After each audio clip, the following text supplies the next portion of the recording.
Hello and welcome to a new video. Primary 2016 recruitment প্রসেসের মধ্যে যে 32,000 মামলা, সেটা নিয়ে গুরুত্বপূর্ণ আপডেট সামনে চলে এসেছে। এর আগে আমরা কিছু ঘন্টা আগেই আমাদের সোশ্যাল মিডিয়া পেজে সেটা আপনার সাথে শেয়ার করেছি। তো 32,000 মামলা মেনশন হয়ে গেল। হ্যাঁ, বিস্তারিত ব্যাপারটা আপনারা জানতে চলেছেন। অবশ্যই চ্যানেলটিকে সাবস্ক্রাইব করে রাখুন, পাশে থাকা বেল আইকন প্রেস করে দেন, তাহলে ইম্পর্টেন্ট যে আপডেটগুলো সেগুলো মিস করবেন। যারা সোশ্যাল মিডিয়াতে দেখছেন আমাদের এই পেজটিকে ফলো করতে ভুলবেন না, এবং ডেসক্রিপশনে সোশ্যাল মিডিয়ার লিঙ্ক আছে, সেগুলো চেক আউট এবং জয়েন করে নেবেন। ভিডিও লাইক করে রাখুন, দেখার পর শেয়ার করে দেবেন। তো আজকে যে ব্যাপারটা ঘটেছে, মাননীয় বিচারপতি তপব্রত চক্রবর্তী মহাশয় সংশ্লিষ্ট সমস্ত যে পক্ষ তাদেরকে নোটিশ সার্ভ করে আগামী সোমবার পরবর্তী শুনানির দিন পাওয়ার জন্য মেনশন করতে বলেন, এবং সংশ্লিষ্ট পক্ষের আইনজীবী আজকেই সব পক্ষকে নোটিশ সার্ভ করে কালকে মেনশন করতে তারা পারবে কিনা এই বিষয়ে জানতে চাইলে আদালত তাতে সম্মতি দিয়েছেন। সুতরাং সব পক্ষকে নোটিশ সার্ভ করে আগামীকাল মামলা মেনশন হলেই পরবর্তী শুনানির দিন জানা যাবে। এবং যেহেতু এখানে একটা ইন্টারিম অর্ডার আছে আপনারা জানেন, এবং সেই জন্য তারা সাফার করছে বলে বলা হয় 32,000 পক্ষ থেকে। এবং সেক্ষেত্রে তখন অনারেবল বিচারপতি তখন বলেন যে তাহলে এতদিন কি করছিলেন। তো তখন আইনের পক্ষ থেকে বলা হয় যে মামলাটি অনেকবার শুনানি হয়েছে, কিন্তু মাঝখানে অনেকদিন বন্ধ আছে।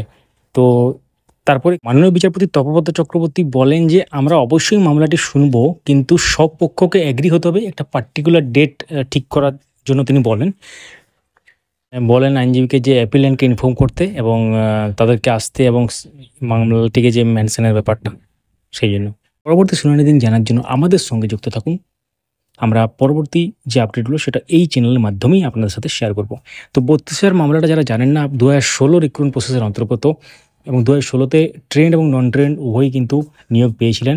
সেই যখন নিয়োগ হয় তখন যারা নন ট্রেন্ড ছিলেন সেই সংখ্যাটা প্রায় 32,000, এবং অনেক অভিযোগ ওঠে যে 32,000 এই প্রার্থীদের ইন্টারভিউ অ্যাপটিটিউড টেস্ট ঠিকমতো হয়নি, এবং তার সাথে অনেক দুর্নীতি ব্যাপার হয়েছে, সেগুলো কিন্তু উঠে।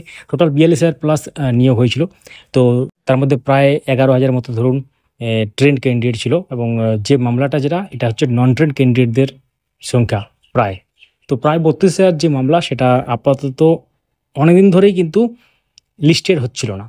তো অনারেবল জাস্টিস তিনি বলেন যে এত কেন দেরি হচ্ছে। এর আগেও আমরা বিভিন্ন ভিডিওতে বলেছি, এটা মেনশন করতে গেলে কিন্তু তিনি বলেছিলেন। এবং অনারেবল জাস্টিস তপব্রত চক্রবর্তী বেঞ্চে যেহেতু মামলাটা গেছে, এই মামলাটি আগে অন্য একটি বেঞ্চে ছিল, এবং অনারেবল জাস্টিস সৌমেন সেনের বেঞ্চে ছিল। তিনি ব্যক্তিগত কারণে মামলাটি ছেড়ে দেন, এবং সেই জন্য পরবর্তী যে মামলাটি মেনশন হওয়ার যে ব্যাপার আছে বা যার বেঞ্চে গেল তিনি হচ্ছেন অনারেবল জাস্টিস তপব্রত চক্রবর্তী।